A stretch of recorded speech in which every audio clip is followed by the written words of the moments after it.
wenzangu, issue ni simple. Watu wanapiga kelele kwa sababu wanasema, jameni, mimi ni mtu ambaye mshahara wangu kwa mwezi ni shilingi 20,000. Hiyo 20,800 inaenda kwa petroli peke yake, kwa matatu kuenda na kurudi nyumbani. 12,000 inaenda kwa nyumba ambaye nimekodesha. Nimebaki na 2,000 ya kulisha watoto wangu na kuwapeleka shule. Hiyo ndio shida. Ongelesha shida, hapana ongea mambo ya kabila na ya nini. Ama ni namna gani wenzangu?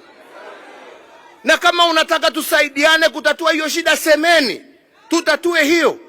Lakini kwenda kuweka shida ati uweke ati ni kwa sababu ya huyu, ni kwa sababu ya huyu. Na jameni, hakuna mtu ambaye haoni shida iko wapi. Si tuiweke kwa meza tuitatue. Kama kweli sisi ni Wakenya na tunapenda nchi yetu, kwenda kutugawanya huko, shida ni kwa sababu ya yule. How does that help move this country forward? Inatusaidia kweli jameni? Neturata jameni, tujue shida zetu ni shida za taifa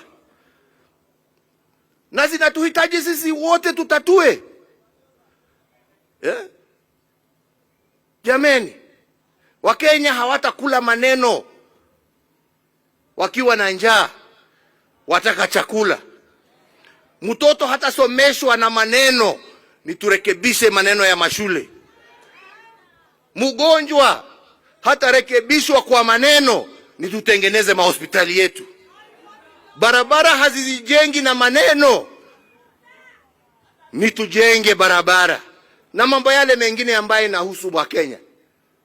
Na mambo haya haina kabila, haina rangi, haina dini, haina lolote, yahusu kila Mkenya pahali popote ulipo jameni.